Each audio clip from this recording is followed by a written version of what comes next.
IIT के लिए भी मैं समझता हूं कि ये बहुत महत्वपूर्ण इस संदर्भ में है कि विश्वविद्यालय अनुदान आयोग ने विगत वर्षों में एक तरह से एक नया प्रावधान किया है कि कोई भी व्यक्ति एक बार में 2 तरह के प्रमाण पत्रों को ले सकता है, उपाधियों को ले सकता है। वो परंपरागत या टेक्नोलॉजिकल डिग्रीज में जहाँ भी वो काम कर रहा है, पढ़ रहा है, अध्ययनरत है, उसके अलावा वो दूरस्थ और मुक्त शिक्षा के माध्यम से भी समानांतर कुछ और विधाओं में ज्ञान प्राप्त कर सकता है। मुझे लगता है कि जहाँ एक और ये MOU आने वाले समय में हम सब लोगों के लिए, इस विश्वविद्यालय के लिए नई संभावनाओं के द्वार खोलेगा, वहीं दूसरी ओर ये IIT में पढ़ रहे विद्यार्थियों के लिए एक और संभावनाओं के अवसर मुहैया कराएगा कि वो ऑनलाइन पाठ्यक्रमों को, ODL पाठ्यक्रमों को उनकी अपनी रुचि के अनुसार लोग इसे ले सकेंगे, वहाँ के विद्यार्थी ले सकेंगे और एक ही समय में वो 2-3 उपाधियों को एक तरह से संचित कर सकेंगे।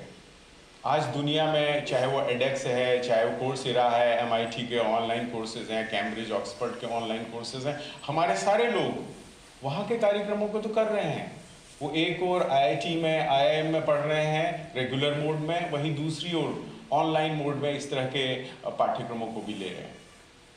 तो क्यों नहीं राज्य के संस्थान आपस में मिल करके इस मुहिम को और आगे बढ़ाएं, बेहतर, सरल और बहुत सुविधाजनक और बहुत ही कम कीमतों में, बहुत ही कम शुल्क में इस तरह के पाठ्यक्रमों का लाभ ले सकें। मैं समझता हूं कि इस MOU के माध्यम से हम इस ओर अपने कदम बढ़ाएंगे, यही हमारी अपेक्षा भी है। आज इस अवसर पर मैं IIT रुड़की के निदेशक प्रोफेसर पंत का हार्दिक स्वागत करता हूं विश्वविद्यालय की ओर से, और अपने सभी यहाँ पे जो हमारा अकादमिक परिवार है उन सब की ओर से आपका हार्दिक स्वागत करता हूं।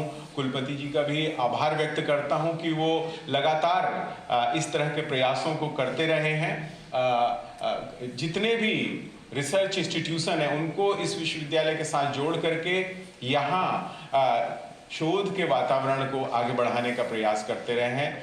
कुल सचिव का भी हार्दिक अभिनंदन करते हैं कि वो प्रशासनिक व्यवस्थाओं को बहुत त्वरित गति से एक संपादित कर रहे हैं, जिससे हम अपने MOU और दूसरे निर्णयों को सहजता से ले पा रहे हैं। सर, आपके साथ आज MOU हमारे लिए एक और संभावना खोलेगा। हम IIT बॉम्बे के साथ भी हमारा पत्राचार चल रहा है और शीघ्र ही मैं समझता हूं कि इस कड़ी में एक और बड़ा संस्थान उत्तराखंड मुक्त विश्वविद्यालय के साथ हाथ मिलाएगा। एक बार पुनः आपका उत्तराखंड मुक्त विश्वविद्यालय में हार्दिक स्वागत। I would like to invite Chief Guest Professor K.K. Pant, Director IIT Roorkee. Professor K.K. Pant is currently the Director of IIT Roorkee since 2022. He has also taken over additional charge of Director of the Indian Institute of Information Technology Sonipat on October 2024. Professor Pant has over 35 years of academic and research experience, during which he published 280 plus journals articles, having 19,598 citations with H index 74, I index 255, and guided more than 50 PhD scholars. He has 20 patents and also authored 6 books. Professor Pant's research contribution involve wide range of sustainable, innovative studies covering heterogeneous green catalysts for hydrocarbon and biomass conversion, CO2 capture and conversion, coal and clean chemical, green hydrogen and waste to energy. Professor Pant also served as editor of Chemical Engineering Science, Food and Bioproducts Processing Journal, and has been invited as an editor of various journals as well as for books published by Wiley, Springer Nature and Elsevier. He has also been conferred fellow from several national and international academics such as Royal Society of Chemistry London, National Academy of Science and Science India, Nashik, Indian National Academy of Engineering, Fellow of Indian Destination Association, Biotech Research Society of India, Institution of Engineer India, and Indian Institute of Chemical Engineer.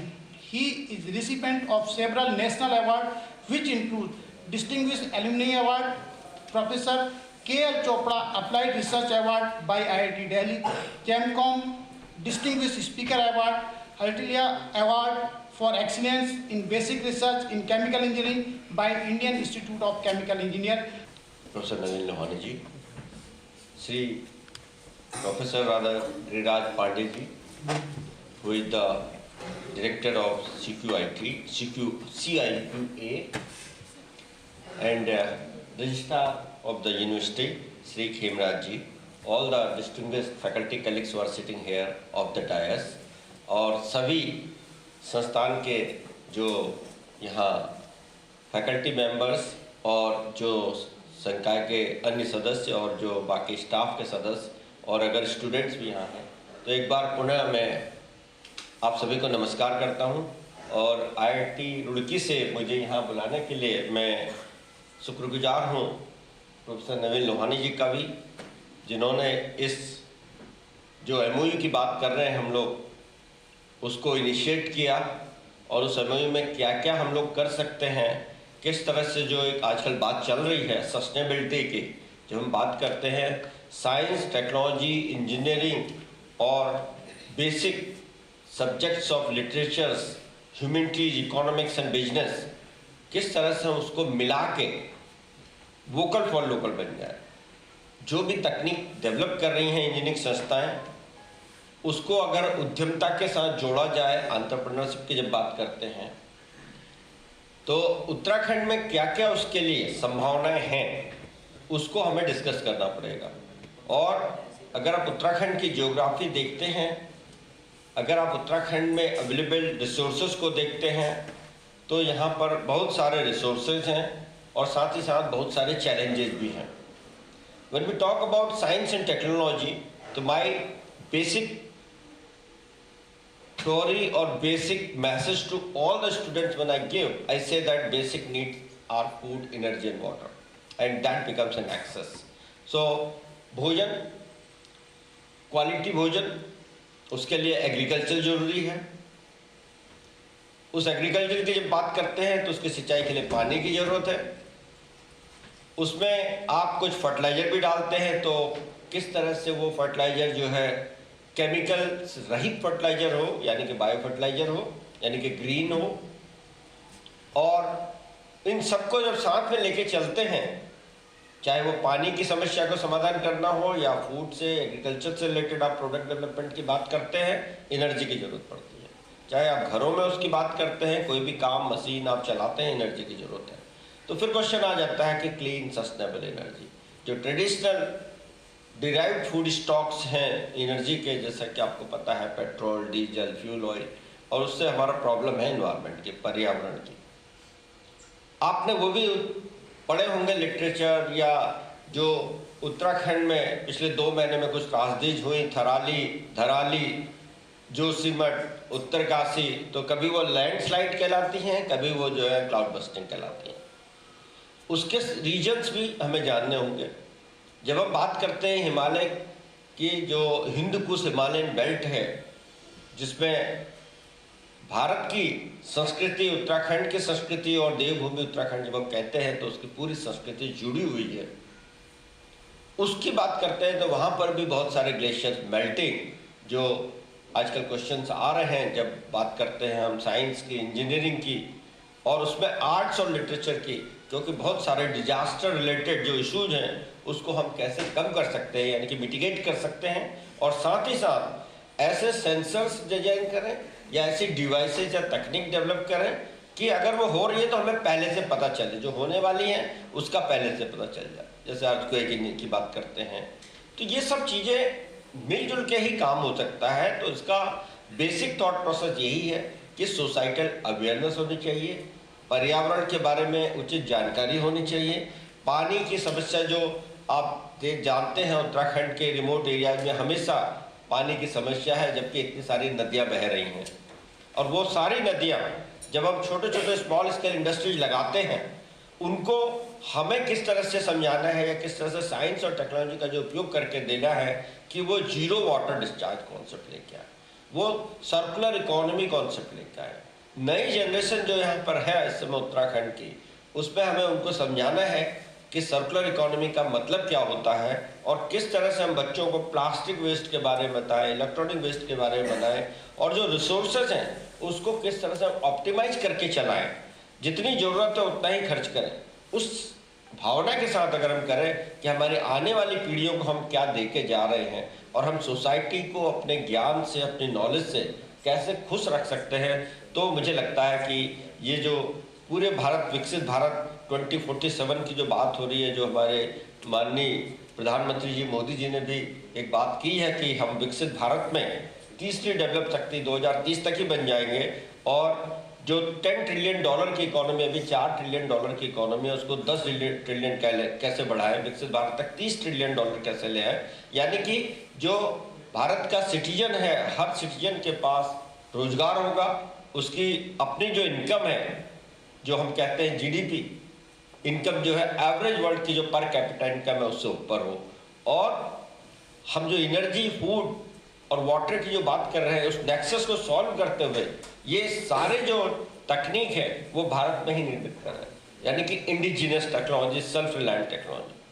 तो उसमें how we can join hands, how IIT Roorkee can help, and how IIT Roorkee can make a capacity and capability development programs which can be operated through online mode and or hybrid mode, दोनों को हमें समागम करके, समावेश करा के हमें work करना होगा, यानी कि कार्य करना होगा। जब हम थोड़ा सा IIT रुड़की की बात करता हूँ मैं यहाँ पे, क्योंकि शायद वैसे तो आप जानते होंगे, तो IIT रुड़की का अपना इतिहास रहा है। पहले इसको यूनिवर्सिटी ऑफ रुड़की कहा जाता था, और 178 साल पुराना ये संस्थान है, जिसमें सिविल इंजीनियरिंग पहले बहुत पॉपुलर ब्रांच के नाम से ही जानी गई। उत्तराखंड में जितने भी आप ब्रिज, जितने भी आप घर की बात करते हैं, तो वहाँ पर जो भी स्ट्रक्चरल डिजाइन है, जो टूरिज्म से रिलेटेड एक्टिविटीज है, उसमें IIT रुड़की का हमेशा योगदान रहा है, यानी कि यूनिवर्सिटी ऑफ रुड़की जो पहले जानी जाती थी उसका योगदान रहा है। तो कभी आप रुड़की विजिट करें तो आपको एक बड़ी यूनिक एक्वाडक्ट वहाँ दिखाई का नाम सुना होगा, जिसमें नदी है, बीच में कैनाल है और उसके ऊपर सड़क है, और दूसरी तरफ उसी के नदी है, बीच में सड़क है, ऊपर कैनाल है, तो डक्ट से बन जाती है। और ये बहुत यूनिक, जिसे IIT रुड़की के इंजीनियर्स उस समय 1847 में, तब वो थॉमसन के नाम से भी जाना जाता है, थॉमसन भी हम लोग कहते हैं IIT इंजीनियर्स को, उस समय के यूनिवर्सिटी रुड़की के। तो 1900, जब हम 1847 से 1955 की बात करते हैं, तब उसको यूनिवर्सिटी रुड़की में नाम दिया गया, और 2001 में इसको जो है IIT रुड़की बना दिया गया। इस समय संस्थान में अब हमारे 11,000 जो है छात्र पढ़ते हैं, जिसमें 5,500 के करीब अंडरग्रेड जो JEE एग्ज़ाम के थ्रू आते हैं। तो जॉइंट एंट्रेंस एग्ज़ाम में आपको पता है कि 10 लाख बच्चे अपेयर होते हैं, उसमें से 18,000 बच्चों का जो है IIT, जो इस समय 23 IITs हैं, उसमें सिलेक्शन होता है। तो ये काफ़ी इंटेलिजेंट बच्चे माने जाते हैं, जो भारत में नहीं विदेशों में भी अपनी ख्याति प्राप्त किए हुए हैं। और एलुमनाई की बात करते हैं तो IIT रुड़की के 52,000 जो हैं एलुमनाई जो है अक्रॉस द वर्ल्ड, अपना अपना कई स्टार्टअप्स के थ्रू उन्होंने बहुत कंपनियां लगाई हैं, तो वो यूनिकॉर्न्स यानी कि $1 बिलियन बिजनेस का भी काम करते हैं। लेकिन मेरा ये मानना है कि हमें देश के लिए क्या कर रहे हैं, हम अपने जो नॉलेज है उसको किस तरह से हम अपने देश के लिए शेयर कर सकते हैं, उसको हमें अभी नई जनरेशन को प्रेरित करना होगा। और इसमें जो भारतीय संस्कृति है, इंडियन नॉलेज सिस्टम, उसी को हमने जो ध्यान में रखते हुए IIT रुड़की में भी एक इंडियन नॉलेज सिस्टम के नाम से नया कोर्स चलाया है। नेशनल एजुकेशन पॉलिसी 2020 को ध्यान में रखते हुए इस तरह की जो एग्जामिनेशन पॉलिसीज है उसको चेंज कर दिया। पढ़ाने की जो मेथड है, पेडागोजी को आपको चेंज करना होगा, तो हम लोगों ने भी उसको चेंज किया, क्योंकि जो शिक्षा है वो केवल ग्रेड्स तक सीमित नहीं रहनी चाहिए। शिक्षा केवल जॉब के लिए नहीं रहनी चाहिए। शिक्षा का मुख्य उद्देश्य यही है कि हम दूसरों को, हम समाज के लिए क्या कर सकते हैं। हमारी जो नॉलेज है साइंस इंजीनियरिंग की, हमारी जो नॉलेज है फिजिक्स, केमिस्ट्री, मैथ्स, और जो अलग अलग यहाँ पे बहुत सारे कोर्सेज चल रहे हैं अभी, स्नातक में, मास्टर्स में, डिप्लोमा सर्टिफिकेट्स में, तो उसमें सभी चीज़ों का जरूर जो समागम है, वो सम्मेलन, वो जरूरी है। तो जब हम बात कर रहे हैं इंडियन नॉलेज सिस्टम की, उसमें वैदिक मैथ्स भी आती है, उसमें एंशिएंट जो हमारे पूर्वज थे उनके जो ज्ञान थे, उसमें बहुत सारी साइंस भी इन्वॉल्व थी, बहुत सारे आर्ट इन्वॉल्व थी और कल्चर था, जिसमें family relations are very very important. तो बच्चों को ये भी पता होना चाहिए कि वो अपने ज्ञान से केवल अपना ही लाभ नहीं कर रहे हैं, अपने फैमिली की जो रिस्पॉन्सिबिलिटीज है उसको भी समझें, चाहे वो कहीं भी रहे, परिवार के लिए उनका क्या योगदान है, अपने माता पिता के लिए क्या उनका योगदान है, वो भी हमें ज़रूरी है कि शिक्षा के थ्रू उनको समझाएं। और इसमें हमें बहुत ज़रूरत है कि जो समाज में, जैसे उत्तराखंड में भी आपने सुना होगा कई बार ड्रग्स, अल्कोहल, ये सब का भी बहुत बड़ा जो जिसे कहते हैं कि गलत एक वो चल जाती है, तो उसके बारे में भी हमें समाज को जागरूक करना होगा। विमेन एम्पावरमेंट बहुत ज़रूरी है। आपने देखा होगा कि उत्तराखंड में रिमोट एरियाज में एजुकेशन अभी भी उतनी अच्छी नहीं हो पा रही है, तो ये जो ओपन यूनिवर्सिटी का जो रोल है वो उसमें बहुत बड़ा होना है। और जहाँ जो जैसे पहले कहा जाता था कि जहाँ न पहुँचे रवि वहाँ पहुँचे कवि, तो अब हमें वही करना है कि हमें उत्तराखंड के जो रिमोट एरियाज में जो गांव हैं वहाँ पर महिलाओं को शिक्षित करना होगा। महिलाओं के उनको शिक्षित इसलिए करना है क्योंकि उनकी नेक्स्ट जनरेशन, अगर एक महिला शिक्षित होती है तो आने वाली 10 पीढ़ियाँ शिक्षित हो जाती है। ये हमें सिद्धांत जो देना है कि बच्चों को स्कूल में भेजना है, बच्चों को हायर एजुकेशन के लिए भेजना है, तो किस तरह से उनको मोटिवेट कर सकते हैं। यहाँ पर मुझे लगता है कि मोबाइल लैब्स की भी आपको ज़रूरत होगी, तो IIT रुड़की उस पर सपोर्ट करेगा। और उत्तराखंड साइंस एंड टेक्नोलॉजी जो यूकॉस्ट के नाम से है, council of science and technology, वो भी इसमें काफ़ी जो लिविंग लैब हैं, यानी कि मोबाइल बसेस हैं, उसके अंदर लैब्स हैं, क्योंकि बहुत से रिमोट एरियाज ऐसे हैं जहाँ पर लैब्स नहीं हैं। किताबों में हमने पढ़ा दिया उनको वर्नियर कैलिपर्स, लेकिन उन्होंने कभी देखा ही नहीं है। जब हम पंप या पानी कैसे चलता है, कूलर कैसे पंप क्या होता है, उन्होंने कभी देखा ही नहीं है। तो वो छोटे छोटे जो इस तरह के इक्विपमेंट हैं वो तभी बना पाएंगे जब हम उनको प्रैक्टिकली दिखाएंगे। तो हम लोग तो रिवर्स इंजीनियरिंग की भी बात करते हैं कि उनको पुराने जो इस तरह के आपके कूलर के पंप है, आपका जो पानी चढ़ाने के लिए जो पंप यूज होते हैं, या जो छोटी छोटी इलेक्ट्रॉनिक डिवाइसेज होती हैं जिसमें छोटे छोटे LED लगे रहते हैं जिससे लाइट चमक रही है, वो उन बच्चों को दें, उसको तोड़ें, उनसे खेलें, उससे समझें कि कैसे ये डिजाइन हुआ है। और इसी तरह से जो है इंजीनियरिंग आगे बढ़ती है, क्योंकि जब आप रिवर्स इंजीनियरिंग कर रहे हैं किसी बड़ी चीज़ जो पहले से खराब हुई है, उनसे कहिए इस पर प्रैक्टिकल करें, इसको देखें और इसको कोशिश करें कि क्या आप इसको फिर से जोड़ सकते हैं। और उसको जोड़ने का अगर उनको तरीका समझ में आ गया तो उसमें जान डालने का भी उनको समझ में आ जाएगा। और यही जो उद्यमशीलता की जो हम बात करते हैं, स्टार्टअप्स को जो हम लेके चल रहे हैं आजकल, कि किस तरह से स्टार्टअप्स को बढ़ावा देना है, और उत्तराखंड की जो जियोग्राफिकल कंडीशन है उसको देखते हुए, जैसे मैंने एग्रीकल्चर की बात की, तो सस्टेनेबल एग्रीकल्चर यहाँ कैसे हो सकता है। फ्रूट्स आपने देखे होंगे, यहाँ Uttarakhand is rich in fruits production, but उसकी जो प्रॉब्लम है वो फसल जब फ्रूट्स होते हैं तो वो झड़ते हैं, उसके बाद वो सड़ जाते हैं, क्योंकि हमारे पास ऐसे डिवाइस नहीं है अभी तक। और मिट्टी कूल के नाम से आपने अहमदाबाद में सुना होगा, एक उद्यमशील पर्सन है जिन्होंने मिट्टी के घड़े को रेफ्रिजरेटर में कन्वर्ट कर दिया। उसमें आपके 1 हफ्ता तक आपका जो है फल आप रख सकते हैं, उसको मार्केट करने के लिए आपको एडवांटेज मिल जाता है। तो ये छोटी छोटी चीज़ें हैं जिसको हमें समझना है, और जिससे हमें लोगों को रोजगार परक शिक्षा देनी है। और ओपन यूनिवर्सिटी को इसमें, क्योंकि ऑनलाइन बहुत सारे कोर्सेज किए जा सकते हैं, आजकल इंटरनेट का ज़माना आ गया है, आजकल 5G 6G टेक्नोलॉजी की बात सब लोग कर रहे हैं, तो क्यों नहीं हम उस टेक्नोलॉजी को गाँव तक पहुँचाएँ।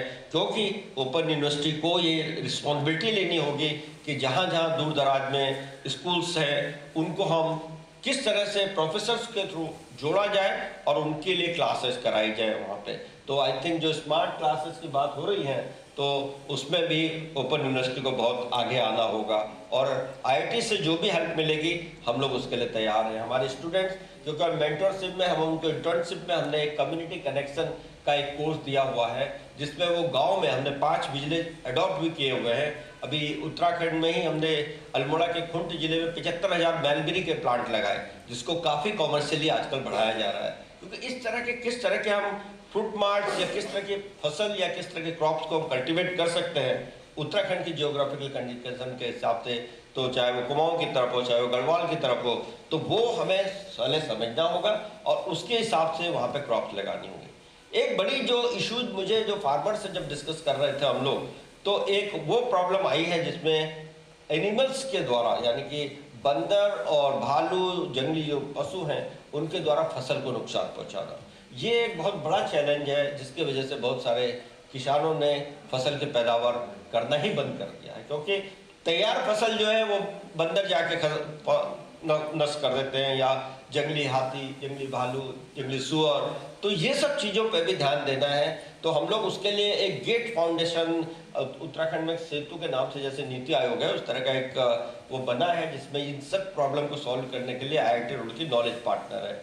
तो उसमें भी हम लोग गेट फाउंडेशन के थ्रू उन्होंने कुछ सेंसर बनाए हैं, IIT रुड़की में कुछ सेंसर बनाए जा रहे हैं। तो किस तरह से इन जानवरों को जब फसल तैयार हो जाती है तो उनको उससे दूर रखा जाए ताकि फसल नष्ट ना हो पाए, तो ये भी हम लोग काम कर रहे हैं। और इसमें भी क्योंकि ज्ञान को आगे बढ़ाना है, तो चाहे वो ज्ञान पर्सनल इंटरेक्शन के थ्रू हो और या वो ज्ञान जो है हम जो नई तकनीक है जिसको हम कह रहे हैं कि ऑनलाइन मोड में, हाइब्रिड मोड में एजुकेशन दें, तो वो भी जरूरी है। तो IIT रुड़की में 23 डिपार्टमेंट चल रहे हैं हम लोग के, जो science, technology, engineering, basic science और इन सभी को जोड़ते हुए आगे बढ़ रहे हैं। क्योंकि मैंने बताया कि जैसे कि उद्यमशीलता को हम जो है बढ़ावा दे रहे हैं। शुरू में लोगों के दिमाग में जो हमारे भगवानपुर एरिया में ही रुड़की के 650 MSMEs हैं, स्मॉल स्केल, मीडियम जो एंटरप्रेन्योरशिप है, तो वो IIT आने में घबराते थे, क्योंकि उनके दिमाग में ये था कि IIT वाले हमारी क्या हेल्प करेंगे, IIT के दरवाजे तो लोहे के होते हैं, उसके अंदर तो जा ही नहीं सकते। तो वो भ्रांति हमने लोगों की दूर की और हमने जो है उन MSMEs को हर साल जो है अपने यहाँ बुलाते हैं, उनको दिखाते हैं कि हम किस एरिया में काम कर रहे हैं, और हमारे स्टूडेंट्स उन MSMEs में जाते हैं, उनकी प्रॉब्लम को लेके आ रहे हैं और उनको सॉल्व कर रहे हैं। तो छोटी छोटी प्रॉब्लम जो बात कर रहा था कि पंप की एफिशिएंसी कैसे बढ़ा दें, पानी को कैसे वापस सर्कुलेट करके आप रीयूज करिए उसको, सिंपल एब्जॉर्प्शन बेस्ड टेक्निक से पानी को कैसे पीने योग्य बना सकते हैं, ये छोटी छोटी चीज़ें हैं जिसमें बहुत ज़्यादा इन्वेस्टमेंट की भी जरूरत नहीं है। बायोगैस आपको पता ही है, तो एक लोकल ब्लॉक एरियाज में कितना बायोमास पैदा हो रहा है, कितना किचन वेस्ट पैदा हो रहा है, उस किचन वेस्ट से गैस, बायोगैस बना के ऑलरेडी ये बहुत सारा काम जो है हम लोग यहाँ डाइबर है हल्द्वानी में, उनके साथ भी मिलकर काम कर रहे हैं। ग्रीन बायोमास जो है उसको कैसे सस्टेनेबल अप्रोच दे के एनर्जी में कन्वर्ट कर सकते हैं, उसको कैसे कोयला टाइप का प्रोडक्ट बना के उसको खाद के रूप में बायोकोल बना के या बायोचार बना के फर्टिलाइजर। तो ये तो बहुत छोटी छोटी चीज़ें हैं जिसको यूज किया जा सकता है और आप लोग उसको प्रैक्टिकली बच्चों को भी बता सकते हो, यानी कि उद्यमशीलता की ओर आगे बढ़ाने के लिए इसमें किस तरह के काम कर सकते हैं, उसमें हम लोग मिलके काम कर सकते हैं। तो साइंस और टेक्नोलॉजी की बात जब हम कर रहे हैं, उसके साथ इंजीनियरिंग और बिजनेस को जोड़ना बहुत जरूरी है, जो आज के परिप्रेक्ष्य में if you talk on that part, I think we need to work that how these students, right, can make their own industry in Uttarakhand itself, be vocal for local, what kind of product they can develop, right, and based on that vocal for local, how they can increase their productivity and the quality of the product to make it global. Honey का जैसे बहुत बड़ा market है, IIT Roorkee में एक Honey testing का international level की lab तैयार की जा रही है। उसका भी उद्देश्य यही है कि अलग अलग एरियाज में जहाँ जहाँ हनी पैदा होगा या उसको बायोडाइवर्सिटी से कैसे आप जोड़ सकते हैं, किस तरह का फ्लावर्स है, उससे हनी की क्वालिटी प्रोडक्ट में किस तरह से चेंज हो रहा है, उसको हम साइंटिफिकली वैलिडेट करके उसको इंटरनेशनल क्वालिटी का हनी बनाने जा रहे हैं। तो इसका एडवांटेज ये है कि प्रोडक्टिविटी बढ़ेगी, उसका एडवांटेज ये होगा कि मार्केटेबिलिटी बढ़ेगी, उसका एडवांटेज ये होगा कि ज़्यादा से ज़्यादा लोग उस उद्योग की तरफ जाने लगेंगे। मशरूम के बारे में आपने सुना ही है, मशरूम में बहुत आजकल इंटरनेशनल क्वालिटी का मशरूम बन भी रहा है, देहरादून में बहुत महिलाएं उस पर काम कर रही हैं। इसी तरह से बहुत सारे जैसे काऊ है, बद्री गाय का नाम सुना होगा शायद आपने, उसकी घी की क्वालिटी बहुत हाई क्वालिटी है। बहुत सारे ऐसे हर्बल प्रोडक्ट्स हैं जिनमें एंटीऑक्सीडेंट प्रॉपर्टीज हैं, लेकिन वो हम लोग की जो साइंटिफिक नॉलेज चाहे कहें उसमें हम इफर्ट नहीं किया, या हम ये कहें कि दूसरे लोग आके हमारी चीज़ों को ले जाके बाहर दुगने दामों पे, तिगने दामों पे बेच रहे हैं। तो वो societal awareness is very very important. I think that only can bring the Uttarakhand among the leading states of the country, and that's everybody has to work hard. So बहुत सारी चीज़ें हैं जिसमें हम लोग मिलजुल के काम कर सकते हैं, और बहुत ऐसी अपॉर्चुनिटीज जो इस MOU के थ्रू हम लोगों को मिलेंगी कि हमारे स्टूडेंट्स भी जुड़ेंगे इससे। आप लोग अपना जब भी IIT रुड़की विजिट करना हो तो you can visit. We do lot of capacity building programmes, क्योंकि training and skill development programme बहुत जरूरी है। मिनिस्ट्री ऑफ स्किल डेवलपमेंट उसको सपोर्ट भी कर रहा है। तो किस किस एरिया में, चाहे वो ITI से रिलेटेड हो, चाहे वो किसी फार्मर से रिलेटेड, जैसे गन्ना किसानों के लिए हम लोग अक्सर प्रोग्राम करते हैं। वेस्टर्न यूपी में बहुत सारा गन्ना हो रहा है और उस गन्ने से बगास जो उसका जो सॉलिड रेजिड्यू बचता है उससे एनर्जी भी मिलती है, उससे और भी केमिकल बनाए जा रहे हैं। उसी गन्ने के जूस से आप अल्कोहल जो बना रहे हैं, उससे अब हम जो इथेनॉल जिसको फ्यूल के रूप में यूज करने की बात कर रहे हैं, उस पर हम लोग काम कर रहे हैं। तो इस तरह से मुझे लगता है कि जो सर्कुलर इकोनॉमी का कॉन्सेप्ट है कि कोई भी चीज़ वेस्ट नहीं होनी है, और वो वेस्ट को एनर्जी में आप कैसे कन्वर्ट कर सकते हैं, वेस्ट को वेल्थ में आप कैसे कन्वर्ट कर सकते हैं, उस अपॉर्चुनिटी को हमें आगे लेके जाना होगा। उस अपॉर्चुनिटीज के लिए we have to train every young person of the society, and that is I think the motive of all of us, that विकसित भारत 2047 में जब हम बात कर रहे हैं तो 50% women participation in every sector is required, and this is what has been dreamt by our honorable prime minister also. So we need to work together, let us build a team. और ये MOU जिसमें हमने इस तरह की बहुत सारी बातें की गई हैं कि ओपन कोर्सेज करेंगे, ऑनलाइन कोर्सेज करेंगे,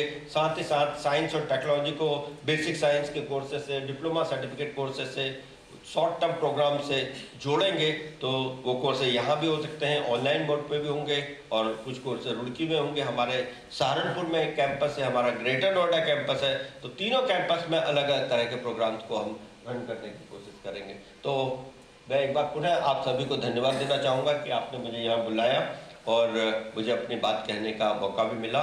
तो मैं चाहूँगा कि हम लोग जुड़े, IIT रुड़की कि जो स्टूडेंट्स हैं, IIT रुड़की के जो फैकल्टी हैं, स्टाफ हैं, they are always ready to serve for the nation, and definitely it is through vocal for local. तो पहले हमें जहाँ रह रहे हैं, जिस ब्लॉक में हम रह रहे हैं, जिस एरिया में हम रह रहे हैं, वहाँ पे लोगों को कॉन्फिडेंस देना होगा, वहाँ से टेक्नोलॉजी को आगे बढ़ाते हुए विश्व तक जो वासुदेव कुटुंबकम की हम बात करते हैं, चाहे वो पानी से रिलेटेड प्रॉब्लम हो, चाहे वो बिजली या एनर्जी से हो, चाहे वो फूड से रिलेटेड हो। इंटरनेशनल मिलेट डे आप लोगों को पता है, और वो सब रागी और ये सब बहुत पहले से उत्तराखंड में होता आया है, लेकिन उसके प्रोडक्टिविटी को हमें बढ़ाना होगा, क्वालिटी को हमें बढ़ाना होगा।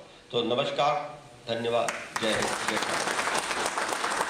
अब मैं इसी क्रम में आगे बढ़ते हुए इस कार्यक्रम की अध्यक्षता कर रहे विश्वविद्यालय परिवार के संरक्षक माननीय कुलपति महोदय को अध्यक्षीय भाषण के लिए आमंत्रित करना चाहूँगा। एक आज जो MOU बना है, ये हमारा वर्किंग MOU होगा। ये पंजी ने कहा, हमारे जो महत्वपूर्ण वैज्ञानिक संस्थान IIT रुड़की के साथ मिलकर के, स्किल डेवलपमेंट मिनिस्ट्री जो हमारी स्टेट की है उसके साथ मिलकर के, स्किल डेवलपमेंट मिनिस्ट्री जो हमारे सेंटर की है उसके साथ मिलकर के, और जो हमारी सरकार ने वे भी घोषणा की है 15 अगस्त में माननीय मुख्यमंत्री जी ने कि हमारे 13 जिलों में 13 क्षेत्रीय, हमारे जो 8 क्षेत्रीय कार्यालयों के साथ जोड़ करके हम लोग स्किल डेवलपमेंट के और व्यावसायिक शिक्षा के पाठ्यक्रम चलाएंगे।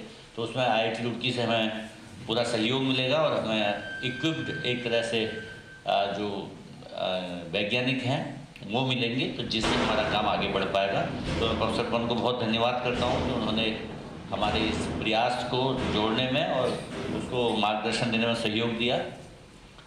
मैं पवन जी को ये भी बताना चाहता हूँ कि हमारा जो विश्वविद्यालय है इसमें बहुत अच्छे स्तर पर महत्वपूर्ण शोध कार्य भी हो रहे हैं, और इनिशिएटिव के तौर पर अगर सोचें तो इसमें उत्तराखंड में अकेला विश्वविद्यालय है जो इंटरनेशनली ऑनलाइन कोर्सेज में काम कर रहा है। इस समय हमारे लगभग 42,454 विद्यार्थी इस वर्ष में 51 देशों के हमारे ऑनलाइन कोर्सेज से जुड़े हुए हैं।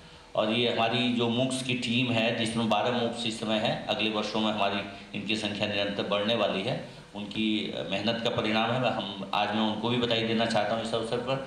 और ये मैं पंजी को जोड़ना भी चाहता था कि इस बहाने जो काम उन्होंने शुरुआत की थी प्रवेश के अभियान की, इस समय उत्तराखंड में ज़्यादातर विश्वविद्यालयों में छात्र संख्या घटी है, लेकिन ये अकेला विश्वविद्यालय है जिसमें नए प्रवेश 2000 बढ़ गए हैं इस वर्ष।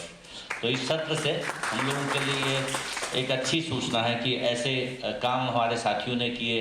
अभी लगातार विपरीत मौसम में हमारे अनेक युवा शिक्षक साथियों ने, हमारे ARDs ने, हमारे RDs ने, हमारे समन्वयकों ने गांव-गांव और स्कूल और कॉलेजों में जा कर के प्रचार किया, और वो अभियान अब जारी है।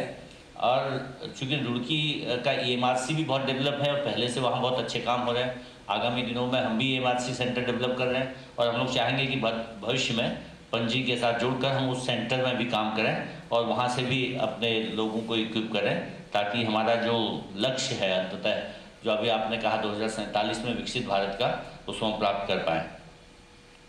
क्योंकि IIT रुड़की एक इंटरनेशनल संस्था है। अभी आपने बताया था कि 178 वर्ष पहली पुरानी संस्था है। सौभाग्य से मुझे वहाँ कई अवसरों पर जाने का मौका मिला और मैंने ये महसूस किया कि एक जो वाइब्रेंट वातावरण है वहाँ का, जो जिस तरह से लोग एक दूसरे को सपोर्ट करते हैं, सीखते हैं, आगे बढ़ते हैं। फिर वैश्विक स्तर पर IIT रुड़की का जो नाम है वो हमारे उत्तराखंड राज्य से जुड़ने के साथ हमारे लिए भी आज से हम एक पार्टनर की तरह उनके जो भी ज्ञान और सूचना की विषय हैं उनसे जुड़ेंगे और अपने विद्यार्थियों के लिए, अपने लर्नर्स के लिए और अपने राज्य के नागरिकों के लिए सुविधा संपन्न चीज़ें तैयार करेंगे। तो मैं समझता हूँ जो अभी पंजी ने कहा था और हमारे साथी प्रोफेसर गिरिजा पांडे साहब ने कहा था कि हम अन्य संस्थाओं से भी इस तरह जुड़ेंगे। IIT मुंबई का भी हमारा चल रहा है आगे MOU के लिए प्रयास, और वो भी जल्दी पूर्ण होने वाला है।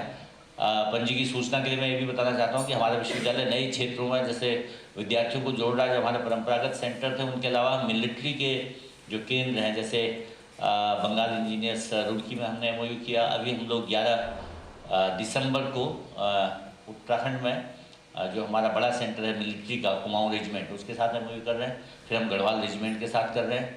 हमारे माननीय मंत्री जी ने और हमारी सरकार ने भी चाहा कि हम सेवा में जुड़े हुए जो सेना सुरक्षा के अन्य बल हैं उनके साथ बड़ी जुड़कर ऐसा करें कि उनको भी हम शिक्षा दें, उस क्षेत्र में भी काम किया जाएगा। तो भविष्य में बहुत सारी योजनाएं हैं जिनमें हमें IIT रुड़की का सहयोग मिलेगा। ये पंजी के लंबे उद्बोधन के साथ हम लोगों ने ये सीखा आज के दिन कि एक वैज्ञानिक के तौर पर उनकी जो सफलता है वो एक ओरेटर के तौर पर भी बहुत सफल ओरेटर है। मैं जब चौधरी चरण सिंह यूनिवर्सिटी में था तो वहाँ पर हम लोगों ने करीब 4 साल पहले एक बहुत बड़ा अभियान चलाया उड़ान के नाम से, जो हम वहाँ के बच्चों को प्रशिक्षित करने के लिए अलग अलग सेक्टर से जुड़े हुए लोगों को बुलाते थे। तो आपका हम लोगों ने वहाँ पर बहुत ही महत्वपूर्ण व्याख्यान तब भी सुना, 1200 बच्चों के साथ एक साथ। और उसके साथ साथ अन्य अवसरों पर भी मैंने देखा कि प्रोफेसर पंत से नेशनली इंटरनेशनली कितना बड़ा जुड़ाव है रिसर्चर्स का। IIT दिल्ली में और तमाम संस्थाओं के साथ जुड़कर उन्होंने जो महत्वपूर्ण रिसर्च की हमारे देश के लिए बहुत महत्वपूर्ण है। इस अवसर पर मैं अपने मंचस्थ वरिष्ठ आचार्य प्रोफेसर गिरिजा पांडे जी का, हमारे कुल सचिव खेमराज भट्ट जी का, आप सब जो उपस्थित हमारे निदेशक, विभागाध्यक्ष, शिक्षक साथी, हमारे आचार्यगण, शिक्षकगण, विद्यार्थीगण, कर्मचारी, सभी का धन्यवाद करता हूं कि एक अच्छे अवसर पर आप सब ने अपनी उपस्थिति दर्ज की। आज हमारे क्षेत्रीय कार्यालयों के सहायक निदेशक भी यहाँ उपस्थित हैं, वो भी इस कार्यक्रम में सहभागी बने। उनके लिए भी अब ये बताने को होगा कि IIT रुड़की जैसे समृद्ध संस्थान के साथ जुड़कर हमारा जो MOU अब आगे काम करने वाला है, उससे हम इंजीनियरिंग की जो दक्षता है, प्रौद्योगिकी की जो ज़रूरत है, उससे जुड़कर आगे काम करेंगे। मैं पुनः प्रोफेसर पंत को बधाई देता हूँ, धन्यवाद देता हूँ। और ये मैं कहूँगा कि जब भी उनको हल्द्वानी आने का अवसर मिले या हमारे क्षेत्रीय केंद्रों और आसपास जब भी वो गुजरें, तो हमें जब भी उनके पास समय हो तो अवसर दें, ताकि हमारे लोग उनसे प्रशिक्षित होते रहें। पुनः IIT रुड़की का, रुड़की परिवार का और प्रोफेसर आशुतोष भट्ट जी का, उनकी टीम का मैं धन्यवाद देता हूं कि उन्होंने इस MOU को कारगर सिद्ध किया। बहुत धन्यवाद। कहती थी IIT रुड़की के निदेशक महोदय प्रोफेसर के पंत सर, मंच पर उपस्थित विश्वविद्यालय के निदेशक प्रोफेसर गिरिजा प्रसाद पांडे जी, डायरेक्टर सिका और प्रोफेसर PD पंजी, हमारे विश्वविद्यालय के तमाम निदेशकगण, प्राध्यापकगण, सहप्राध्यापक, सह-प्राध्यापक, हमारे विश्वविद्यालय के तमाम यहाँ पर उपस्थित ARD और तमाम लोग यहाँ पर उपस्थित हैं, मैं सभी का धन्यवाद ज्ञापित करता हूँ। और इस ऐतिहासिक दिन के लिए पुनः आप सभी लोगों का बहुत बहुत धन्यवाद है। आज हम IIT रुड़की जैसे संस्थान से जुड़ रहे हैं, ये हमारा विश्वविद्यालय का बहुत बड़ा सौभाग्य है, परम सौभाग्य है कि पंत सर आपने हमें इस विश्वविद्यालय को, हमारे इस विश्वविद्यालय परिवार को एक अपना आशीर्वाद दिया है। कम से कम हमारे जितने बच्चे हैं, 80,000 हमारे कम से कम बच्चे हैं, उन बच्चों का आपका आशीर्वाद है। आप इतनी दूर से आए हैं, आपका हम विश्वविद्यालय परिवार तहे दिल से धन्यवाद ज्ञापित करता है, आपको नमन करता है। कुलपति जी हमारे निरंतर चरवेती पे लगे हैं। आज पहले से जिस दिन से आए हैं, चाहे आपका कितने हमें IIT रुड़की के साथ, तब IIT रुड़की और उसके बाद हमारा जो आपका BEG बंगाली इंजीनियरिंग सेंटर है, उसके साथ इतना बड़ा वो हुआ, MOU हुआ, उसके लिए भी लगातार हम जो है चल रहे हैं। KRC में चल रहे हैं। हमारे गिरजा पांडे जी लगातार जो है इस संस्थान को एक उन्नति के पथ पर ले जाने के लिए अग्रसर हैं। तो मैं ज़्यादा नहीं कह के धन्यवाद ज्ञापन है, मैं सभी लोगों का तहे दिल से और हमारे पूरी टीम का बहुत बहुत धन्यवाद ज्ञापित करता हूँ। आपका पुनः धन्यवाद सर, आप यहाँ पर आए और अब मैं उम्मीद करूँगा कि भविष्य में भी आपका मार्गदर्शन हमें मिलता रहे। वंदे मातरम, भारत माता की जय। नमस्कार।